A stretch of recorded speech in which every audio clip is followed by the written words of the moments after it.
नाज़रीन गिरामी अस्सलामु अलैकुम वरहमतुल्लाहि वबरकातुह।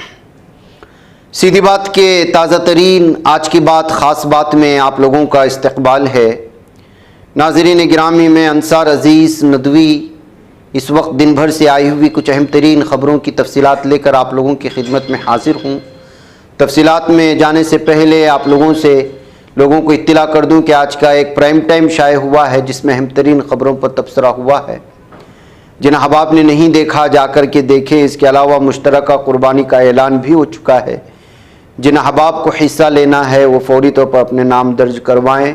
नीचे उसकी तफसीलात दी जा रही हैं और इस बात का अंदाज़ा है कि ये जो मुश्तरका कुर्बानी का गोश्त है वो किन इलाक़ों में पहुँचाया जाता है। उन्हीं पहाड़ी इलाक़ों में और इस तरह की बस्तियों में जहाँ पर सबसे ज़्यादा ज़रूरतमंद लोग रहते हैं और बमुश्किल उन तक गोश्त मिल पाता है महीने भर में।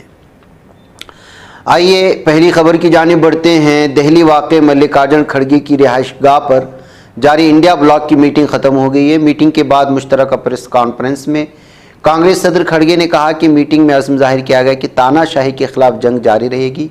खड़गे ने साथ ही कहा कि सभी पार्टियों ने फैसला किया कि मुनासिब वक्त पर ही सही कदम उठाया जाएगा। इधर बीजेपी उम्मीद कर रही थी कि हिंदुस्तान में तीसरी मरतबा भी एक ऐसी हुकूमत तश्कील दी जाएगी जिसमें नरेंद्र मोदी के हाथ इंतहाई मजबूत होंगे। लेकिन जब लोकसभा इंतखाबात 2024 के नताइज बरामद हुए तो 400 पार का नारा देने वाली बीजेपी की सीटें महज 240 तक पहुंच पाईं। 543 रुकनी पार्लियामेंट में हुकूमत साजी के लिए 272 सीटों की ज़रूरत होती है, यानी बीजेपी अपने दम पर हुकूमत बनाने से 32 सीट दूर रह गई है।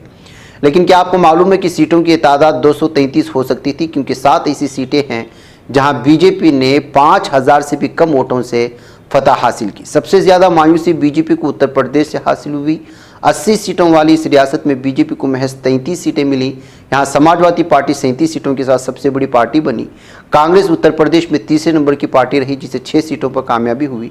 यहाँ गौर करने वाली बात यह है कि उत्तर प्रदेश में बीजेपी महज 30 सीटों तक महदूद हो सकती थी, क्योंकि बांसगांव, फूलपुर और फर्रुखाबाद में इसके उम्मीदवार 5000 से भी कम वोटों से फतहयाब हुए थे। एक तरफ बीजेपी मरकज में हुकूमत साजी से मुतालिक सरगर्मी में मसरूफ है, दूसरे उड़ीसा में भी बीजेपी के लिए हुकूमत बनाने का रास्ता साफ हो चुका है। उड़ीसा असम्बली इंतखाब में बीजेडी की शिकस्त के बाद वज़ीर आला नवीन पटनायक ने अपने ओहदे से आज इस्तीफ़ा दे दिया। उन्होंने गवर्नर रघुदास को अपना इस्तीफ़ानामा सौंपा। उसके साथ ही उड़ीसा में बीजेडी की 24 साल हुक्मरानी का सूरज भी गुरूब हो गया है। लोकसभा इंतखाब 2024 का नतीजा बरामद हो चुका। अब नताइज के जायजे का सिलसिला शुरू हुआ। दिल्ली की 7 लोकसभा सीटों का जो नतीजा सामने आया वह हैरान करने वाला है। दिल्ली में मजमूई तौर पर 162 उम्मीदवारों ने किस्मत आजमाई की थी। इनमें से सिर्फ 14 उम्मीदवार ऐसे रहे जिनकी जमानत जब्त नहीं हुई, यानी 148 उम्मीदवारों की जमानत जब्त हुई। इससे जाहिर हो रहा है कि दिल्ली के 7 लोकसभा सीटों पर मुकाबला एनडीए और इंडिया ब्लॉक के दरमियान ही था। तीसरी कोई भी पार्टी मुकाबले में दूर दूर तक नजर नहीं आ रही थी। 4 जून को जब लोकसभा इंतखाबात के नताइज बरामद हो रहे थे तो शेयर मार्केट में ज़बरदस्त अफरा तफरी पैदा हो गई थी। शेयर मार्केट में सरमाया लगाने वाले अफराद दिन भर परेशान रहे, लेकिन बुध के रोज़ उन्हें एक बड़ी राहत मिली। आज शेयर बाजार ने कल हुए नुकसान का मजबूती के साथ रिकवरी किया है। बुध के कारोबारी सेशन में सेंसेक्स 2300 पॉइंट्स मजबूत हुआ, जबकि निफ्टी भी एक ही दिन में 22,500 की सतह को पार कर गया था। शिवसेना उद्धव बाला साहेब ठाकरे की सरबराह उद्धव ठाकरे ने बुध के रोज लोकसभा इंतखाबात जीतने वाले अपने पार्टी के उम्मीदवारों से मुलाकात की। इस दौरान उन्होंने कहा कि लोकसभा इंतखाबात के नताइज ने जाहिर कर दिया कि बीजेपी को शिकस्त दी जा सकती है। ये वहम टूट चुका है कि वो नाकाबिल तस्खीर है। 2019 में उत्तर प्रदेश के अमेठी से रुकने पार्लियामेंट में मरकजी वजीर स्मृति ईरानी की शिकस्त देने वाले कांग्रेस उम्मीदवार किशोरी लाल शर्मा ने आज दिल्ली में सोनिया गांधी, राहुल गांधी और प्रियंका गांधी से मुलाकात की। रायबरेली से राहुल गांधी की जीत का सर्टिफिकेट लेकर दिल्ली आए थे। किशोरी लाल शर्मा ने बताया कि उन्होंने राहुल गांधी को रायबरेली से जीत का सर्टिफिकेट सौंपा और सोनिया गांधी से आशीर्वाद लिया। लोकसभा इंतखाबात 2024 के नताइज सामने आज बीजेपी अक्सरियत के हिंदसे से पीछे रहेगी, लेकिन एनडीए को मुकम्मल अक्सरियत हासिल। ऐसे में तीसरी बार एनडीए की हुकूमत बनाने की कोशिश तेज हो चुकी है। दरअसल महाराष्ट्र के नायब वज़ीर आला देवेंद्र फडणवीस ने इस्तीफा देने की पेशकश की। रियासत में पार्टी की खराब कारकर्दगी की जिम्मेदारी लेते हुए उन्होंने बीजेपी हाईकमान से मुतालबा किया है कि उन्हें उनके अहदे से फारिग किया जाए ताकि वो पार्टी के लिए काम कर सकें। उत्तराखंड के सहस्त्रताल में ट्रैकिंग के लिए गए 9 ट्रैकर्स की मौत हो चुकी है। इस दरमियान रेस्क्यू मुहिम चलाकर अब तक 11 ट्रैकर्स को हेलीकॉप्टर के जरिए बहिफाजत निकाल लिया गया है। दीगर 2 ट्रैकर्स नज़दीकी बेस कैंप में महफूज थे जो नज़दीकी रोड हेड सिल्ला गांव के लिए पैदल निकल चुके हैं। जहां हादसे से 5 लाशों को भी निकाला जा चुका है। इस हादसे में 22 अराकीन वाले ट्रैकर्स टीम के बाकी 4 अराकीन की तलाश और बचाव के लिए रेस्क्यू मुहिम जंगी सतह पर जारी है। दोपहर बाद इस ऊंचे हिमालयाई इलाके में मौसम खराब होने के सबब हेलीकॉप्टर रेस्क्यू मुहिम में कुछ मुश्किलात का सामना करना पड़ रहा है, जिसे देखते हुए जिला मजिस्ट्रेट डॉक्टर मेहरबान सिंह बिष्ट ने जाए हादसा को भेजे गए जमीनी रेस्क्यू टीमों को तेजी से आगे बढ़ने को कहा गया है।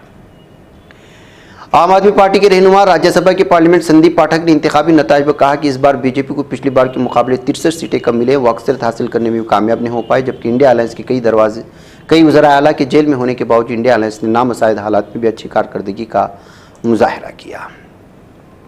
दांतों मसोड़ों को साफ करने, मुंह को जरासीम से पाक रखने के लिए माउथ वॉश का इस्तेमाल एक रुझान बन गया। आमतौर पर लोग अपनी पसंदीदा शख्सियात को देखकर बगैर किसी तहकीक के माउथ वॉश का इस्तेमाल शुरू कर देते हैं। लोकसभा इंतखाबात 2024 में एनडीए का 400 पार करने का ख्वाब चिकनाचूर हो चुका है। उसे 300 सीटें भी नहीं मिल सकी, जबकि बीजेपी खुद अपने बलबूते पर हुकूमत बनाने में नाकाम रही। बीजेपी को इस हाल तक पहुंचाने वाले सिर्फ इत्तेहादी उम्मीदवार ही नहीं थे, बल्कि आज़ाद उम्मीदवारों ने भी बीजेपी को नुकसान पहुंचा। उनसे एक विशाल पाटिल है। लोकसभा इंतखाब 2024 में बीजेपी 242 सीटों तक महदूद रही और एनडीए 300 के आदाद शुमार तक भी नहीं पहुंच पा। कांग्रेस इस इलेक्शन में अच्छी कारकर्दगी, महाराष्ट्र में भी ऐसा ही हुआ। Mumbai north central Lok Sabha seat की बात करें तो बीजेपी को यहां शिकस्त का सामना करना पड़ा। पाकिस्तानी अजमल कसाब के मामले में सरकारी वकील उज्जवल निकम को बीजेपी ने टिकट दिया था, लेकिन उज्जवल निकम कांग्रेस की उम्मीदवार वर्षा गायकवाड़ के सामने नहीं ठहर सकी। अमेरिका के सदर जो बाइडेन ने कहा कि ताइवान पर चीन के मुमकिन कब्जे के मुकाबले फौजी ताकत का इस्तेमाल भी हमारी निगाह में है। अमेरिकी सदर जो बाइडेन का इल्ज़ाम कि इसराइली वज़ीर नेतन्याहू ने अपनी सियासी मुस्तकबिल के लिए गज़ा में जंग को तूल दिया और एक दूसरा बयान कि नेतन्याहू ने जंग को सियासी आलाकार के तौर पर इस्तेमाल नहीं किया, एक तजाद पैदा किया है। जो बाइडेन ने व्हाइट हाउस में सरहदी हिफाजत के हवाले से नए इक़दाम का ऐलान करदा प्रेस कॉन्फ्रेंस में नेतन्याहू के बारे में अपना ताज़ा तरीन जायजे पर तबसरा किया था और अलग अलग बयान देकर के खुद बेवकूफ़ बन रहे हैं।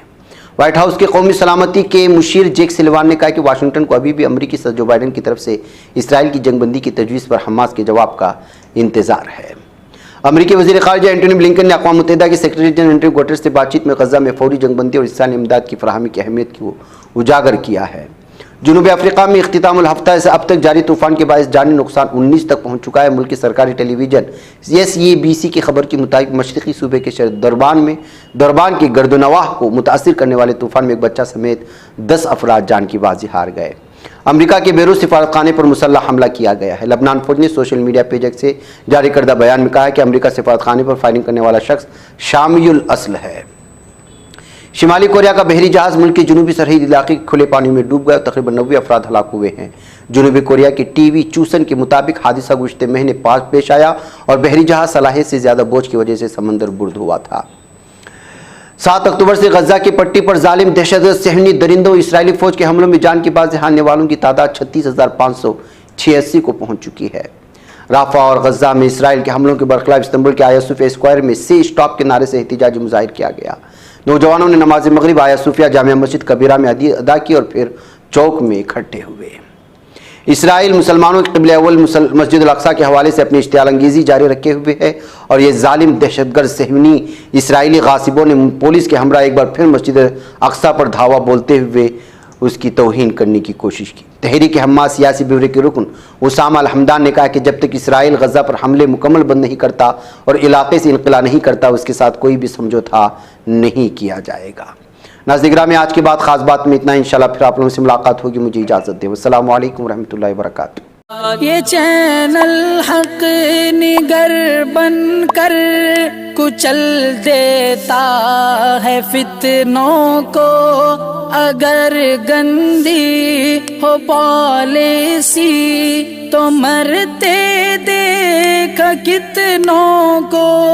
इसी बाजार में बिकते हुए देखा है सपनों को, सभी यकसां है ये पैगाम दो गैरों को अपनों को।